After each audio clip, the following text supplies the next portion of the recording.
In the quiet moments between our breaths, there exists a space where we can observe the rising and falling of our emotions with gentle awareness.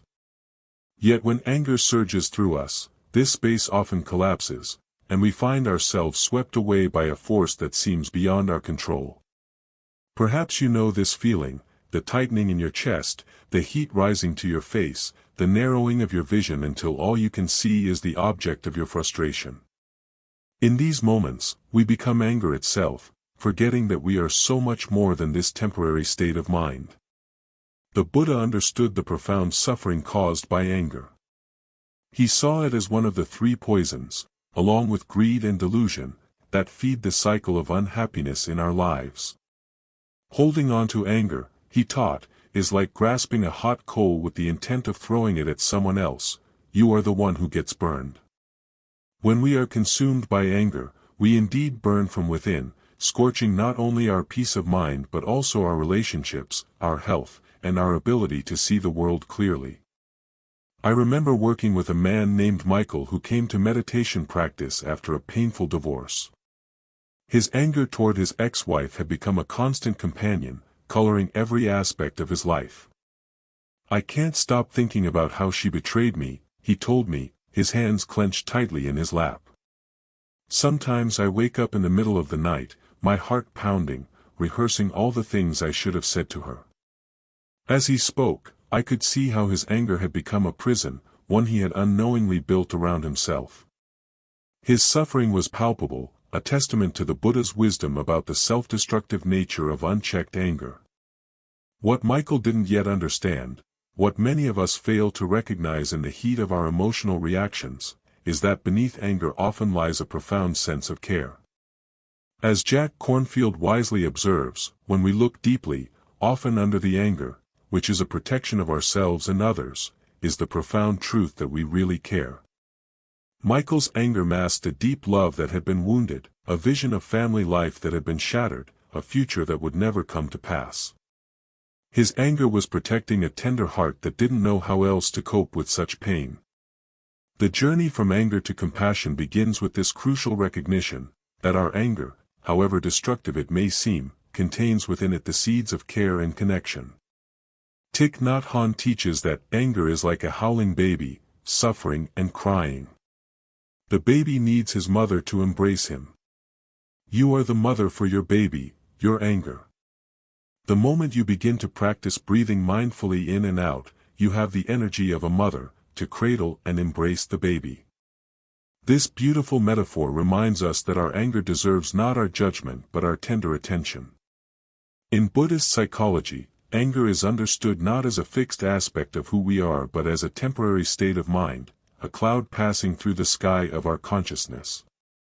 This perspective offers immense freedom, for it means that we are not doomed to be angry people, rather, we experience moments of anger that, with practice, we can learn to transform.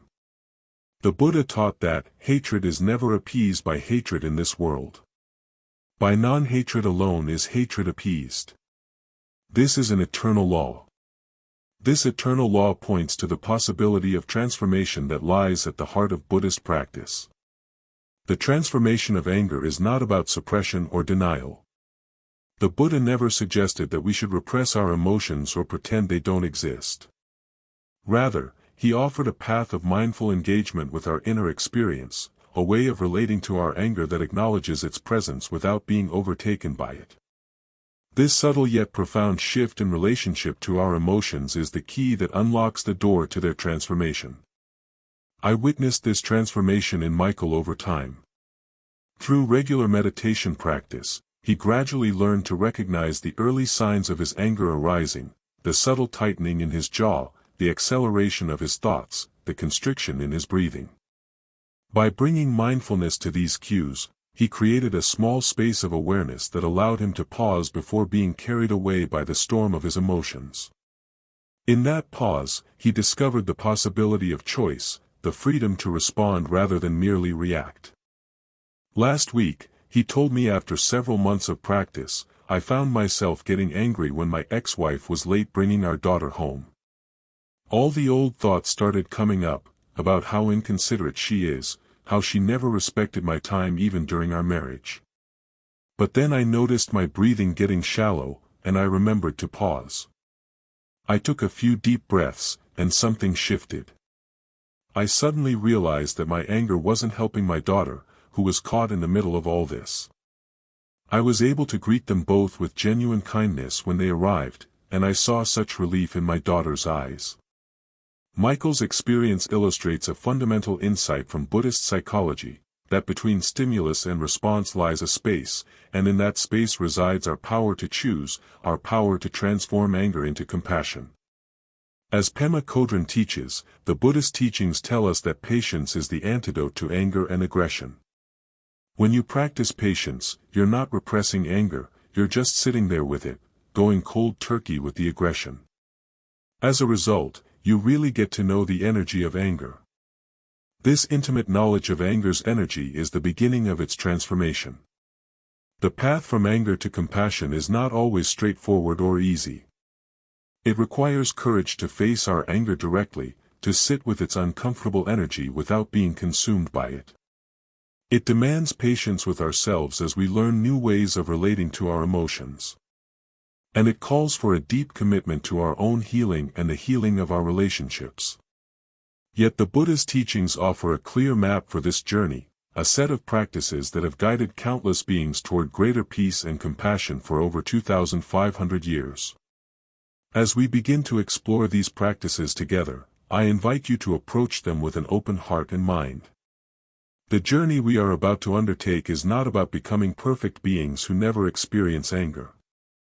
Rather, it is about developing a wiser relationship with this powerful emotion, one that allows us to harness its energy in service of understanding, connection, and love. In the words of Thich Nhat Hanh, the practice of compassionate listening, loving speech, and deep looking is fundamental to restore communication and reconciliation. Let us begin this practice together, transforming the fire of anger into the warm, steady light of compassion. The Buddha offered many practices for working with anger, but 5 stand out as particularly powerful pathways for its transformation. These are not separate techniques to be applied mechanically but rather interconnected aspects of a single path of mindful engagement with our emotions. Each builds upon and supports the others, creating a holistic approach to the transformation of anger into compassion. The first pathway involves cultivating mindful awareness of anger as it arises in our body and mind. Thich Nhat Hanh teaches, the first step is to learn how to breathe mindfully, to smile to your own anger, and to embrace your anger tenderly like a mother embracing her baby. This practice begins with recognizing the physical sensations that accompany anger, the tightness in the chest, the heat in the face, the tension in the muscles.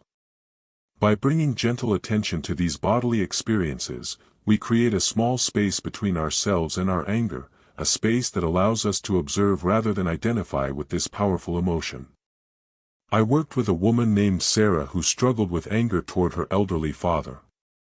Despite her best intentions, she would find herself snapping at him when his dementia caused him to repeat the same questions over and over. Through mindfulness practice, she learned to notice the subtle signals of irritation in her body, a tightening around her eyes, a slight holding of her breath, before anger fully took hold. When I catch it early, she told me, I can take a few conscious breaths, feel my feet on the ground, and remember that my father isn't choosing to forget. This small pause changes everything. Instead of reacting from irritation, I can respond from a place of understanding and care. This practice of mindful awareness directly echoes the Buddha's teachings in the discourse on the 5 ways of putting an end to anger. In this discourse, the Buddha advises monks who feel anger arising to mindfully observe their physical sensations and mental states, maintaining awareness without being carried away by reactivity. Modern neuroscience confirms the wisdom of this approach, showing that mindfulness activates the prefrontal cortex, which can modulate the reactivity of the amygdala, the brain's alarm system that triggers our fight-or-flight response. The second pathway involves investigating the roots of our anger with gentle curiosity and wisdom. The Buddha taught that anger, like all emotions, arises from causes and conditions. It doesn't appear randomly or exist as an inherent part of who we are. By exploring the underlying triggers, beliefs, and unmet needs that feed our anger, we can begin to understand its message and respond wisely to its call. Thich Nhat Hanh explains, if you know what the real roots of your anger are, you can also transform your anger. He points out that anger often arises from misperceptions, unhealed wounds from the past, or projections that have little to do with the present situation. Through mindful investigation, we can uncover these deeper layers and address them with compassion and wisdom. A man in one of my meditation groups discovered through this practice that his frequent anger at his boss was actually connected to his relationship with his critical father. The tone of voice his boss used would trigger old feelings of inadequacy and shame, leading to defensive anger that seemed disproportionate to the situation.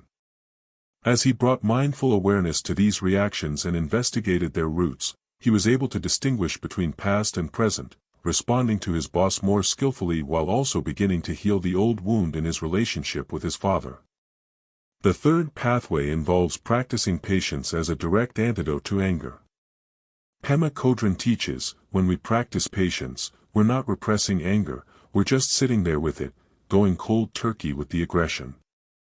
This practice requires courage and determination, as it means facing the uncomfortable energy of anger without either acting it out or pushing it away. Patience in this context doesn't mean passive acceptance of harmful behavior. Rather, it creates the conditions for wise and compassionate action by preventing impulsive reactions that often make situations worse. The Dalai Lama expresses this beautifully: patience is not weakness but inner strength. It comes from a wise discernment that understands the futility of lashing out in anger and sees clearly what will truly help a situation. I recall a teacher who worked with challenging high school students. She shared how practicing patience transformed her relationship with a particularly disruptive student. Instead of reacting to his provocations, I would pause, breathe, and remind myself that his behavior wasn't really about me. This space allowed me to see his acting out as a cry for attention and connection rather than a personal attack. Over time, as I responded with steady patience rather than irritation, he began to trust me, and our relationship completely changed.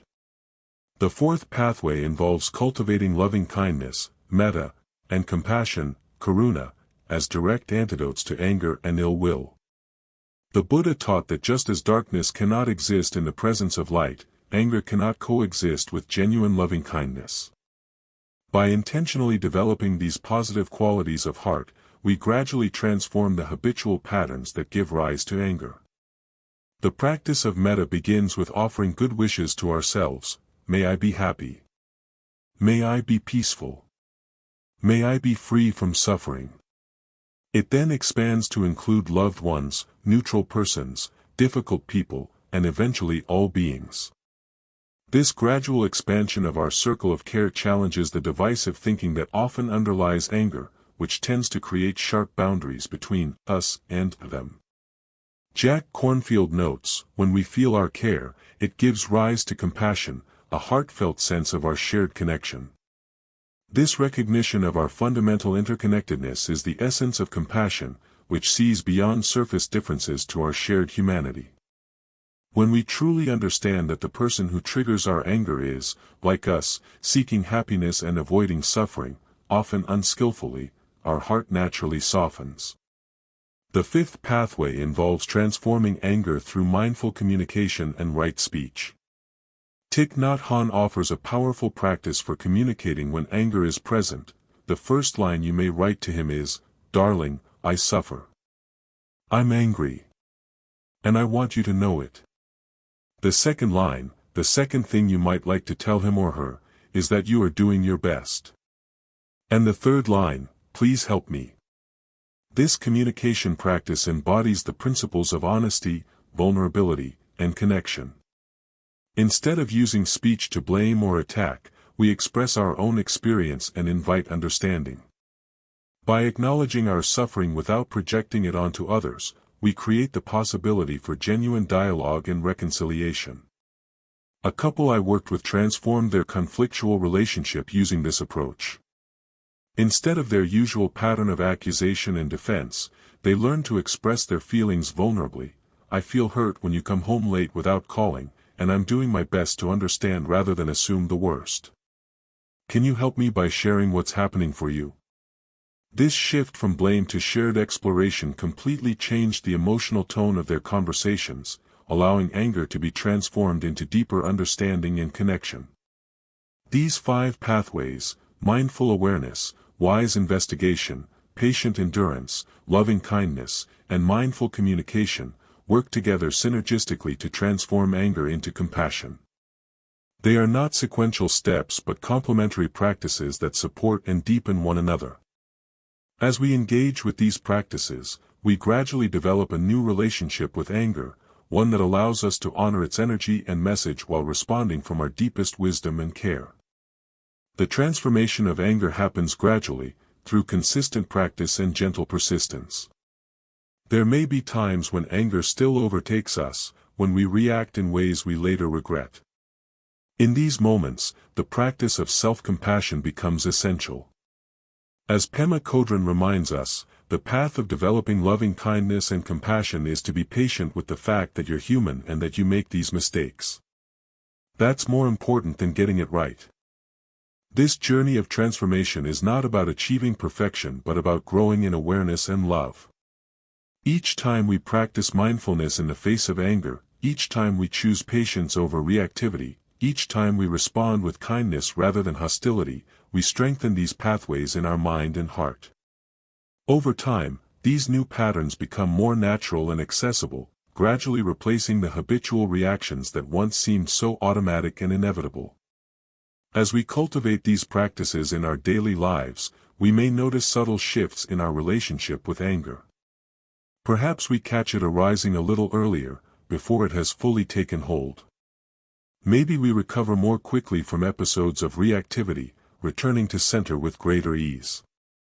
Or we might find ourselves responding with unexpected compassion in situations that once would have triggered defensiveness or blame. These small changes are the signs of transformation at work, the gradual alchemy that turns the lead of anger into the gold of compassion. As the Buddha taught, drop by drop is the water pot filled.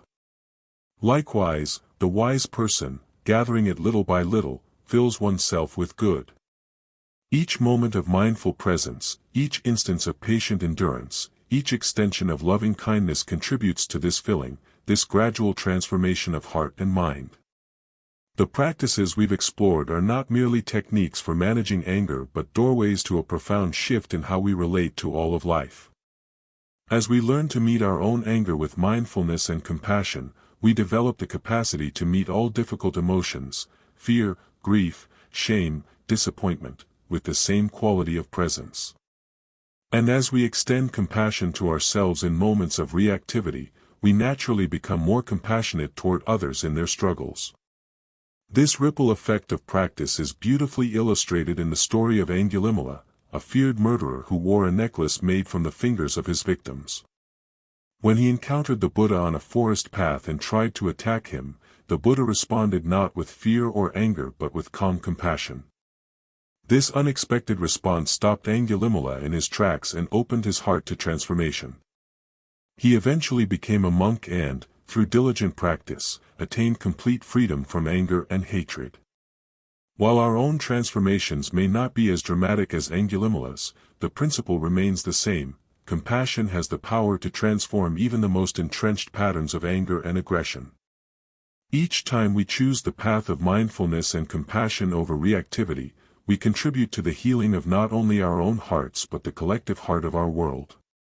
As our practice deepens, we may discover what many Buddhist practitioners have found, that compassion is not something we have to create or force but rather our natural state when the clouds of anger, fear, and delusion have been dispelled.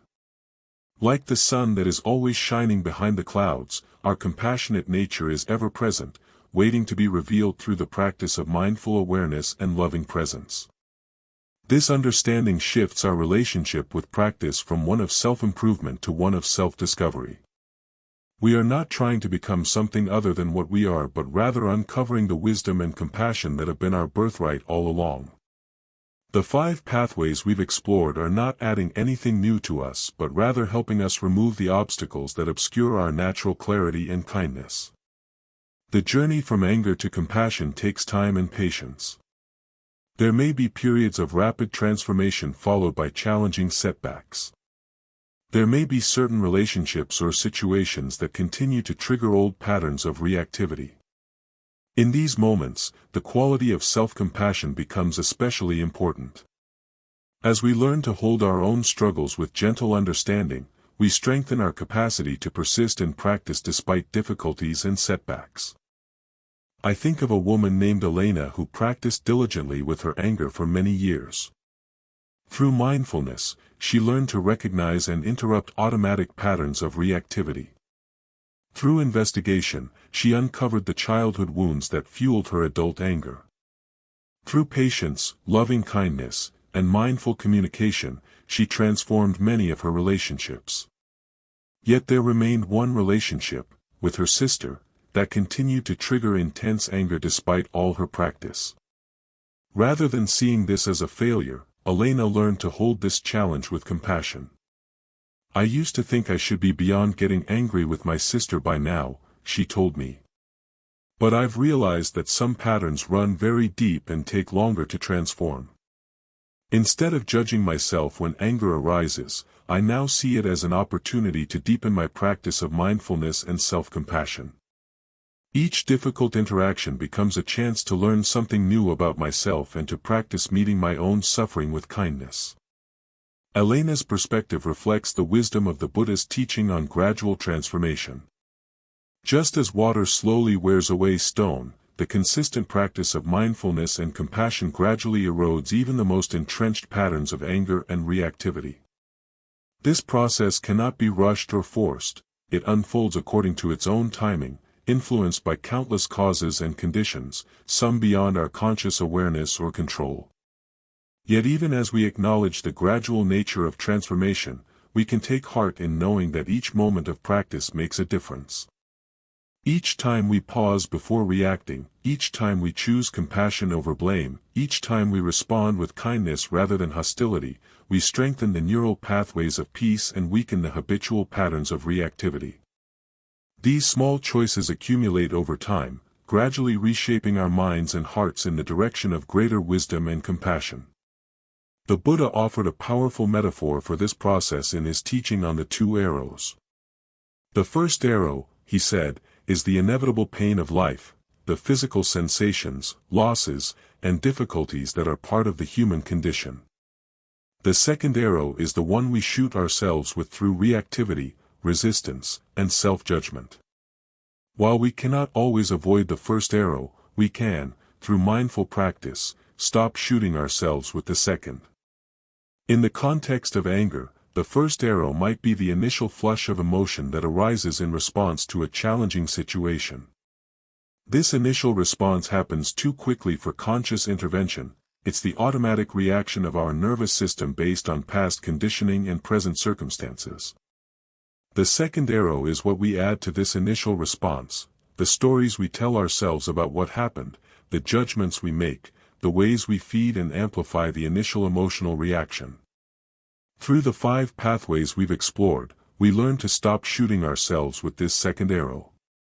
We develop the capacity to meet the initial arising of anger with mindful awareness rather than reactivity, with wise investigation rather than automatic assumptions, with patient endurance rather than impulsive action, with loving kindness rather than ill will, and with mindful communication rather than harmful speech.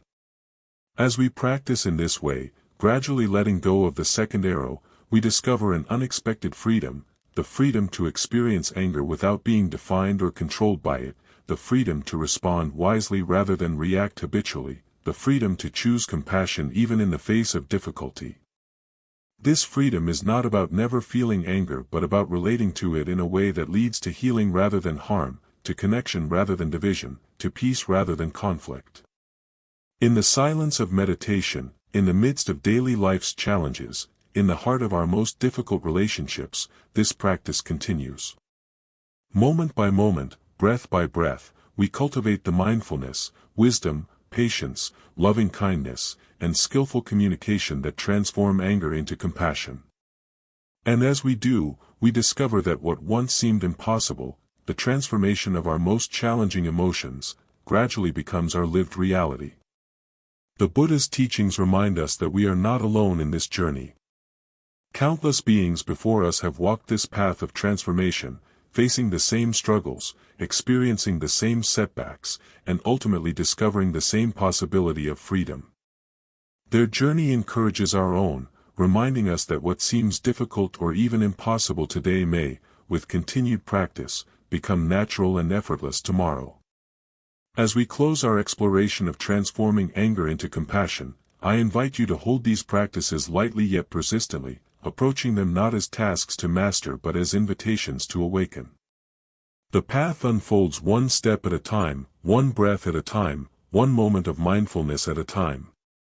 Each time anger arises, remember that it brings with it an opportunity to practice, to learn, to grow in wisdom and compassion. In the words of Thich Nhat Hanh, mindfulness is like the sunlight. If you allow the light of mindfulness to shine in you, the darkness of anger, despair, and suffering will be transformed. May the light of mindfulness shine in you, transforming anger into compassion, separation into connection, suffering into peace. And may the benefits of this transformation extend to all beings, bringing healing to our divided world, one heart at a time.